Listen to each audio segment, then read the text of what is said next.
Hello अस्सलाम वालेकुम, hope all of you are doing great. My name is Anees Fatima और आज हम पढ़ने वाले हैं एनाफाइलेक्टिक शॉक के बारे में, जो कि एक बहुत ही कॉमन इमरजेंसी कंडीशन है। And as a doctor, if you don't know how to respond to the basic emergency conditions and you are not able to identify them, और आपको उनका अंदर मैकेनिज्म क्या हो रहा है, पैथोफिजियोलॉजी क्या हो रही है, ये नहीं पता, तो ट्रस्ट मी, आपके 5 साल पढ़ने का कोई फायदा नहीं होने वाला। बिकॉज जितने भी आपके फैमिली मेंबर्स होते हैं, जितने भी आपके फ्रेंड्स होते हैं और जितने भी आपके जानने वाले रिलेटिव्स होते हैं, they expect out of you कि आपको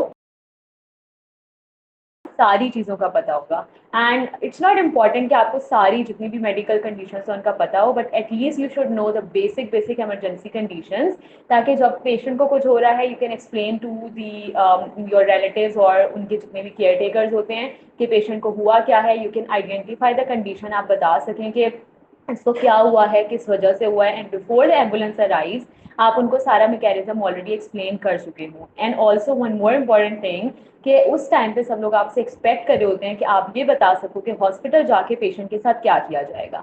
so even if you don't have the tools and instruments available at your disposal, वहाँ पर उसी वक्त उसको इनिशियली रिससिटेट करने के लिए तो आप उनको होल सिनेरियो समझा सकते हो टू काम देयर नर्व्स डाउन। और इसलिए ये सब चीज़ें, बेसिक इमरजेंसी कंडीशंस पढ़ना बहुत ही ज़रूरी होता है।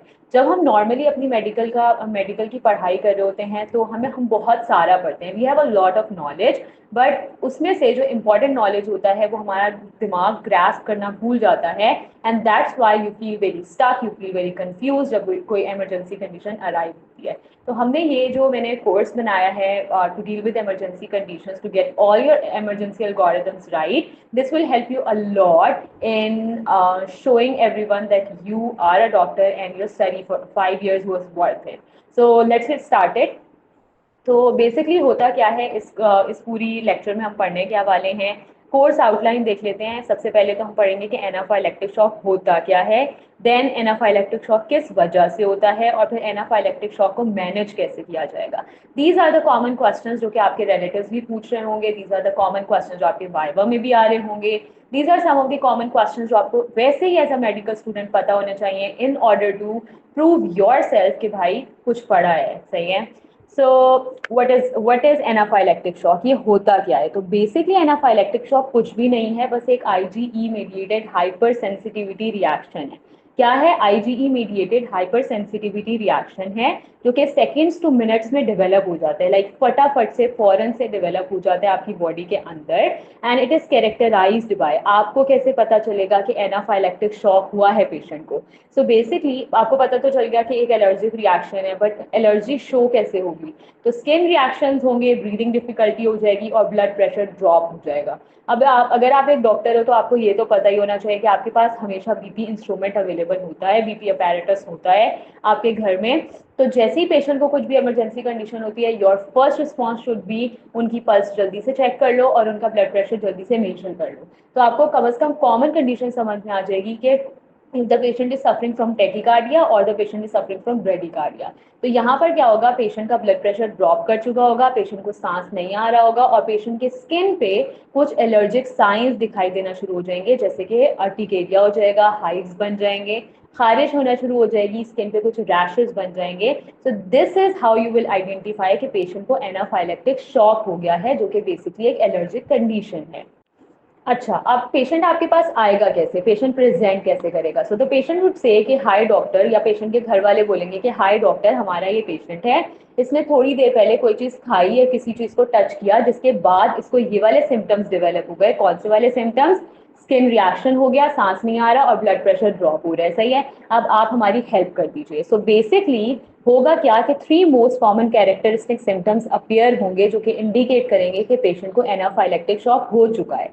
अब वो कौन से रिएक्शंस होंगे हमने पहले से ही पढ़ लिया। स्किन रिएक्शंस होंगे जिनमें हाइव्स बन जाएंगे या अर्टिकेरिया, खारिश हो जाएगी, रैशेस बन जाएंगे बॉडी पे, स्वेलिंग हो जाएगी लिप्स की और आईलिड्स की, जिसको आप कॉमन टर्म में, मेडिकल टर्म में एंजियोएडिमा कहते हैं, सही है। फिर आपके पास स्किन में बहुत ज्यादा फ्लशिंग हो जाएगी, यानी कि रेडनेस हो जाएगी, और स्किन इची हो जाएगी, यानी उस पर खारिश शुरू हो जाएगी, सही है। ये तो होगा स्किन रिएक्शन। अब ब्रीदिंग डिफिकल्टी कैसे पता चलेगा कि पेशेंट को सांस नहीं आ रहा? तो आपको आवाज आ रही होगी विच इज कॉल्ड व्हीजिंग, या पेशेंट को सांस लेने में मुश्किल हो रही होगी which is called shortness of breath, या फिर उसको लग रहा होगा कि उसका जो चेस्ट है वो बहुत ज्यादा टाइट हो रहा है, वहां पे कुछ हैवीनेस हो रही है और उसको सांस नहीं आ रहा। एंड पेशेंट्स यूजुअली कहते हैं कि हमें सांस लेने में बहुत मुश्किल हो रही है, सही है। So this is what breathing difficulty is. और लो ब्लड प्रेशर तो आपको पता है ऑलरेडी, आपने बीबी अपैरेटस से मेजर किया होगा। And even if you haven't measured it तो आपको देखने से पता चल जाएगा कि पेशेंट को डिजीनेस हो रही है, उसको चक्कर आ रहे हैं, पेशेंट बेहोश होने वाला है, उसको फेंटिंग हो रही है, सही है। पेशेंट की जो पल्स है वो इरेगुलर चल रही है, और पेशेंट जो है वो माइट कोलैप्स यानी कि फेंट हो सकता है, यानी कि बेहोश हो सकता है, सही है। So this is what the common scenario would look like, and someone would come to you and they will always indicate कि ये सारी चीजें हो रही हैं, और आपने फौरन से फर्स्ट क्वेश्चन पूछ लेना है कि इज देयर एनीथिंग जिससे उस पेशेंट को एलर्जी हो सकती है, या उसने अभी क्या खाया या किस चीज को टच किया है। तो you can go backwards as well कि आपको सिम्टम पता हो और आप पूछ लें कि एलर्जन से एक्सपोजर हुआ है या नहीं, या फिर आपको पता हो कि पेशेंट एलर्जन से एक्सपोजर हुआ है, and then you will check for the symptoms in the patient. अच्छा, अब हमारे पास ये तो हो गई हाइपर सेंसिटिविटी। अब हाइपर सेंसिटिविटी में बॉडी के अंदर हो क्या रहा है, बेसिकली सर्कुलेटरी सिस्टम कोलैप्स कर रहा है, एयरवे कॉम्प्रोमाइज हो रहा है, और मल्टी ऑर्गन डिसफंक्शन हो सकता है, सही है। ये क्यों हमारे लिए इंपॉर्टेंट है, इतना इमरजेंसी में पेशेंट को रिवाइव करना, इतना इमरजेंसी में पेशेंट को रिस्पॉन्ड करना, क्योंकि अगर हमने ये नहीं किया तो रेस्पिरेटरी कोलैप्स हो जाएगा, सर्कुलेटरी कोलैप्स हो जाएगा, और इसकी वजह से multiple organs of the body would be affected, और वो सारे उनकी ब्लड सप्लाई कॉम्प्रोमाइज हो जाएगी, और उसके रिजल्ट में पेशेंट जो है उसकी डेथ हो सकती है। So you have to respond urgently, सही है। अच्छा, अब जब तक ये एम्बुलेंस आएगी और आप पेशेंट को एम्बुलेंस में लेकर जा रहे होंगे, even if you are at home या फिर अगर आप इमरजेंसी रूम में खड़े हैं, तब क्या करना है, we will deal with that later. तो अभी आपको पता होना चाहिए, जैसे ही आपके सामने कंडीशन हो आपको पता होना चाहिए कि बॉडी के अंदर हुआ क्या, and even if you have to explain it to the relatives और द केयर टेकर्स और एनीवन अराउंड यू, तो आपको वो भी पता होना चाहिए, सही है। So what is why and what is happening inside the body. तो बेसिकली क्या होता है कि जैसे ही कोई पर्सन जो है वो अपने एलर्जन से एक्सपोज होता है, जिसके बारे में वो ऑलरेडी सेंसिटाइज हो चुका है पास्ट में, तो उसके उसके अंदर से मैसिव हिस्टामीन रिलीज होता है, और इन्फ्लेमेटरी मीडिएटर्स उसकी बॉडी में रिलीज होते हैं, सही है। अब ये जो मैसिव हिस्टामीन रिलीज और ये जो मीडिएटर्स रिलीज हो रहे हैं, ये क्या करवाएंगे, ये शॉक कॉज करवाएंगे, which is known as distributive shock, सही है। अच्छा, अब ये जो डिस्ट्रीब्यूटिव, कितने टाइप्स के शॉक होते हैं और डिस्ट्रीब्यूटिव शॉक क्या होता है, ये अगर आपको जानना है तो I have a detailed course on that on Udemy, वो आप जाके देख सकते हो, सही है, but it's a premium course. तो अभी के लिए इतना ही काफ़ी है कि there is a distributive shock. उसके बाद क्या होता है, उसकी वजह से मैसिव वेजो डायलेशन हो जाती है बॉडी में। जब शॉक होता है तो बॉडी पूरी की पूरी बॉडी की ब्लड वेसल्स डायलेट हो जाती हैं। अब हमें पता है कि जैसी डायलेशन होती है वस्कुलर परमिएबिलिटी इंक्रीज हो जाएगी, सारा का सारा content leak out into the tissues कर जाएगा, और जब सारा कंटेंट टिश्यूज में भर जाएगा तो उसकी वजह से ब्लड वेसल में ब्लड कम हो जाएगा। जब ब्लड वेसल में ब्लड कम हो जाएगा तो उसकी वजह से आपको क्या हो रहा है, उसकी वजह से आपको हाइपोटेंशन हो रही है और टिश्यू हाइपोक्सिया हो रहा है। जब ब्लड ही नहीं है तो ऑक्सीजन कौन ट्रांसफर करेगा, जब ऑक्सीजन ही ट्रांसफर नहीं हो पा रही तो टिश्यूज को ऑक्सीजन कैसे मिलेगा, and that state of lack of oxygen supply to the tissues is called as tissue hypoxia. So ये सब हो गया, सही है। नाउ यू नीड टू से कि अगर आप इतना किसी को एक्सप्लेन कर दो तो they would surely be like इस बंदे के पास कितना ब्रेन है। This is just a common knowledge every medical student should know, लेकिन हम भूल जाते हैं। अच्छा, अब आपको पता होना चाहिए कि भाई एनाफाइलेक्टिक शॉक हो गया, हमने पहले बात की थी कि एलर्जन से एक्सपोजर होगा तो उसके बाद ये सिम्टम्स डेवलप होंगे, क्योंकि पेशेंट की ऑलरेडी सेंसिटाइजेशन हो चुकी है, सही है। तो वो बेसिक एलर्जन्स हैं कौन से, क्या क्या कॉजेज हो सकते हैं, तो उसके बारे में देख लेते हैं इस वाली स्लाइड में।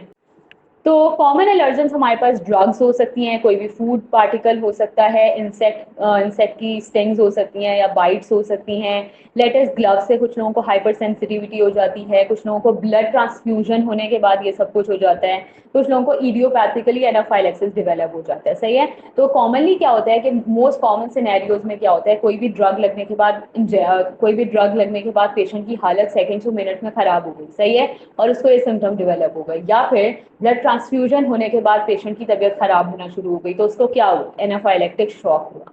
या फिर ऐसा हो सकता है कि कोई बी आके काट के चली गई और उसके बाद पेशेंट की ये कंडीशन हो गई, तो भाई घर वालों को समझ में नहीं आ रहा कि एक बी के काटने से ये सब कुछ कैसे हो सकता है। Now you have to explain it कि भाई कैसे हो गया ये सब कुछ। और पीनट्स खाने की वजह से, एलमंड्स खाने की वजह से, या फिर कोई भी पैक सब्सटेंस, कोई भी पैक प्रोडक्ट, फूड प्रोडक्ट इस्तेमाल करने के बाद लोगों को लगता है कि भाई एक्सपायर्ड प्रोडक्ट इस्तेमाल कर लिया होगा इसलिए ये हो गया होगा। नो, अगर आपने एक्सपायरी डेट चेक किया उसके बाद भी कुछ लोगों को कुछ फूड पार्टिकल से एलर्जी हो सकती है, and you have to be very careful about that. सही है। और बहुत सारे लोग आप आके आपको ये बात भी बोल रहे होंगे कि ये वाला जो फॉर एग्जांपल ये वाला जो मिल्क पैक है ये हमने पहले भी इस्तेमाल किया था बट उसमें कुछ नहीं हुआ, अभी जब दोबारा मिल्क पैक इस्तेमाल किया तो इससे ये कैसे हो गया। तो वो बोलेंगे भाई आप डॉक्टर नहीं हो, आपको सही से पता नहीं है। But you have to explain it कि first phase is known as sensitisation phase, जो हम बाद में पढ़ेंगे। फर्स्ट टाइम करने से कुछ नहीं होता, सेकंड टाइम करने से एलर्जी डेवलप होती है, क्योंकि बॉडी को पता है कि ये खतरनाक चीज अब बॉडी में आ गई है। पहले उसको पता नहीं था, उसने टॉलरेट कर लिया, पर उसने अपना डिफेंस बिल्ड कर लिया। अब जब उसने अपना डिफेंस बिल्ड कर लिया है, अब दोबारा वही प्रोडक्ट उसकी बॉडी में डालोगे तो इट वुड रिएक्ट। सही है, ज्यादा हो गया बहुत है। अच्छा, तो हमारे पास आ जाता है जिस बारे में हम बात कर रहे थे, there are 3 phases. One is known as sensitisation phase, जब आपने फर्स्ट टाइम कोई चीज बॉडी में डाली which was body sensitive to, लेकिन उससे कुछ भी नहीं हुआ बिकॉज बॉडी ने अपने इम्यून सिस्टम को अलर्ट कर दिया कि अब सेकेंड टाइम ये प्रोडक्ट बॉडी में आए तो you have to react faster. सही है। दूसरा क्या हो गया, आपने री एक्सपोजर करवा दिया उसी एलर्जन से, तो बॉडी में जो मैस्ट सेल्स थे और जो बेजोफिल्स थे वो अलर्ट थे, उन्होंने अपनी हिस्टामीन्स और इन्फ्लेमेटरी मीडिएटर्स को रिलीज कर दिया। सही है। अब जब मीडिएटर रिलीज हो गए उसमें कौन कौन हो सकते हैं, हिस्टामीन हो सकते हैं, ल्यूकोट्राइन्स हो सकते हैं, प्रोस्टाग्लैंडिन्स हो सकते हैं, साइटोकाइन्स हो सकती हैं, कीमोकाइन्स हो सकते हैं। These are all the inflammatory mediators. और इनका हमने पढ़ा था ये क्या करवा रहे थे, ये वेजोडाइलेशन वस्कुलर परमिएबिलिटी को इंक्रीज करवा के ultimately hypotension and tissue oedema and tissue hypoxia cause करवा रहे थे। सही है। अच्छा, अब हमारे पास क्या होगा फिर, ये सब होने के रिजल्ट में क्या होगा, जब टिश्यू हाइपोक्सिया हो गया, ऑर्गन्स को ब्लड सप्लाई नहीं जा रही, ऑर्गन्स को ऑक्सीजन नहीं जा रही, वो सही से काम नहीं करेंगे, so that state is called as end organ failure और एंड ऑर्गन इफेक्ट्स। तो कार्डियोवास्कुलर सिस्टम अफेक्ट होगा, हाइपोटेंशन हो जाएगी, रेस्पिरेटरी सिस्टम अफेक्ट होगा, ब्रोंकोस्पैज्म हो जाएगा, क्यूटेनियस स्किन अफेक्ट होगी, एंजियोएडिमा आर्टिकेरिया हो जाएगा, गैस्ट्रोइंटेस्टिनल सिस्टम अफेक्ट होगा, नोजिया वॉमिटिंग डायरिया स्टार्ट हो जाएगा। जो गैस्ट्रोइंटेस्टिनल न्यूरोलॉजिकल सिम्टम्स हैं वो लेटर स्टेजेस हैं, लेकिन respiratory, cutaneous and cardiovascular system are the basics जो सबसे पहले इन्वॉल्व हो जाते हैं किसी भी एनाफाइलेक्टिक शॉक के अंदर।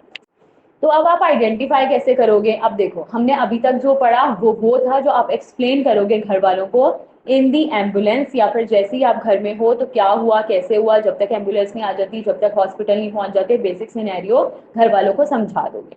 बट फॉर या फिर आप अगर इमरजेंसी रूम में थे, आपने बेसिकली पेशेंट को रिससिटेट कर दिया, रिवाइव कर दिया, अब घर वाले आपसे पूछ रहे हैं कि हमारे बंदे को हुआ क्या था, तो आपने उनको एक्सप्लेन कर दिया कि भाई उसको एनाफाइलेक्टिक शॉक हुआ था, इस वजह से हुआ था, ऐसे डेवलप होता है। सही है। लेकिन अगर आप इमरजेंसी रूम में खड़े हुए हो, आपके पास टूल्स भी हैं, आपके पास इंस्ट्रूमेंट्स भी हैं, आपके पास मेडिकेशंस भी हैं, आपके पास पेशेंट आया, now you have to deal with it. सही है। कैसे करोगे, क्या करोगे, तो अब हम वो पढ़ते हैं कि आपने डायग्नोसिस कैसे बनानी है और मैनेजमेंट कैसे करनी है। सही है। अच्छा, तो इसमें होता क्या है कि जैसे ही पेशेंट आपके पास आएगा आपने क्लिनिकल डायग्नोसिस बना लेनी है, कोई टेस्ट नहीं करवाने, कुछ नहीं करवाना, बस आपको पता है कि सर्कुलेटरी सिस्टम इन्वॉल्व है। सही है। रेस्पिरेटरी सिस्टम इन्वॉल्व है, स्किन पे कुछ एलर्जी टाइप नजर आ रहा है, दिस इज एनाफाइलेक्सिस, और आपको उसमें डील कर लेना है। तो क्लिनिकल डायग्नोसिस आपने बना ली। अब एनाफाइलेक्सिस को आपने क्लिनिकली डायग्नोज कर दिया, कैसे डायग्नोज किया, स्किन इन्वॉल्व है, रेस्पिरेटरी सिस्टम इन्वॉल्व है, ब्लड प्रेशर ड्रॉप हो गया है, या कोई भी गैस्ट्रोइंटेस्टिनल सिम्टम्स भी प्रेजेंट हो सकते हैं। ठीक है। और ऐसा भी हो सकता है कि आपको एकदम से हिस्ट्री मिले कि पेशेंट ने ये खाया था, ये पिया था, ये इस एलर्जन से एक्सपोजर हुआ था और उसका ब्लड प्रेशर ड्रॉप हो गया। That's it, you have to identify then and there, फौरन उसी वक्त पता चल जाना चाहिए। सही है। अच्छा, अब ब्लड प्रेशर किसको आप मानोगे कि ये हाइपोटेंशन है या ब्लड प्रेशर ड्रॉप हुआ हुआ है, तो अगर सिस्टोलिक ब्लड प्रेशर 90 से कम हो और 30% ड्रॉप हो गया हो, जितना नॉर्मल पेशेंट का ब्लड प्रेशर रहता है उससे 30% ड्रॉप हो गया, या फिर सिस्टोलिक ब्लड प्रेशर 90 से कम हो गया, नॉर्मली सिस्टोलिक कितना होता है 120/80 नॉर्मल है ना बीपी, तो 120 से कम हो गया, 90 से भी कम हो गया, दैट्स योर क्यू कि हाइपोटेंशन है पेशेंट को। सही है। और चिल्ड्रन में एज बेस्ड हाइपोटेंशन, हर एज का अलग बीपी और उससे हाइपोटेंशन। सही हो गया। अच्छा, अब ये सारी चीजें तो आपके दिमाग के अंदर चल रही हैं उस वक्त जब कोई भी पेशेंट आपके पास आया है। नाउ अब आप करेंगे क्या, मैनेजमेंट क्या होगी, तो वो देख लेते हैं। यहाँ पे कुछ टेस्ट भी अवेलेबल हैं, वो भी आप करवा सकते हैं, जैसे सीरम ट्रिप्टेज और प्लाज्मा हिस्टामिन। इनका वेट नहीं करना है, जब आपके पास आपने पेशेंट को इनिशियली रिससिटेट कर लिया, पेशेंट रिवाइव हो गया, पेशेंट स्टेबल हो गया, अब आप ये टेस्ट करवा के कंफर्म कर सकते हो कि जो मैंने क्लिनिकल डायग्नोसिस बनाई थी उसको सपोर्ट करने के लिए वो सच में था भी या नहीं। सही है। तो ये आपने टेस्ट करवा लेना है। सही है। अब इमरजेंसी मैनेजमेंट में क्या होगा? सबसे पहले आपने इनिशियल रिससिटेशन स्टार्ट करनी है विद इन 5 मिनट्स। आपको पता है किसी भी किस्म की कोई इमरजेंसी आ जाए, you have to deal with ABCDE approach, right? So what is A? Airway. What is B? Breathing. What is C? Circulation. What is D? Disability. What is E? Exposure. So that's it. इससे आपने हर emergency condition को deal कर लेना है। हर emergency condition में अलग अलग medication देनी होती है, वो मेडिकेशन हम आपको बता रहे हैं, लेकिन उससे पहले आपको इमरजेंसी कंडीशन का ये बेसिक एल्गोरिथम हर केस में फॉलो करना होगा, सही है? अच्छा, अब आप एयरवे को कैसे मैनेज करोगे? सबसे पहले आप देखोगे पेशेंट के गले में कोई ऑब्स्ट्रक्शन तो नहीं है जिसकी वजह से उसको सांस लेने में मुश्किल हो रही है। नहीं है। अगर पेशेंट को सांस नहीं आ रहा, आपको लग रहा है ब्रोंकोस्पैज्म डेवलप हो सकता है, तो पहले ही पेशेंट को इंट्यूबेशन कर देनी है ताकि उसको सांस लेने में बाद में कोई मसला ना हो, सही है? अच्छा, फिर आपने क्या करवा देना है? अगर फिर भी आपको लग रहा है कि बहुत ज्यादा स्पैज्म डेवलप हो गया तो नेबुलाइज्ड एपिनेफ्रीन दे सकते हैं। नॉर्मली हम नेबुलाइज्ड एपिनेफ्रीन नहीं देते, हम नॉर्मली इंट्यूबेशन की तरफ पहले चले जाते हैं, सही है? अच्छा, फिर उसके बाद क्या होता है? B, which is breathing. Breathing में आप क्या करते हैं? ऑक्सीजन मास्क लगा देते हैं। पेशेंट को सांस लेने में मुश्किल हो रही है, पेशेंट को ऑक्सीजन एक्सट्रैक्ट करने में मुश्किल हो रही है, ऑक्सीजन मास्क लगा देंगे, सही है? 100% ऑक्सीजन मास्क लगाएंगे वाया नॉन रीब्रीदर मास्क, सही है? अच्छा, इसके अलावा अगर आपको लग रहा है कि वहाँ पे जो है कंस्ट्रिक्शन हो सकती है, तो आप क्या कर सकते हैं? नेबुलाइज साल्ब्यूटामोल दे सकते हैं, सही है? 5 mg देना है फॉर ब्रोंकोस्पैज्म।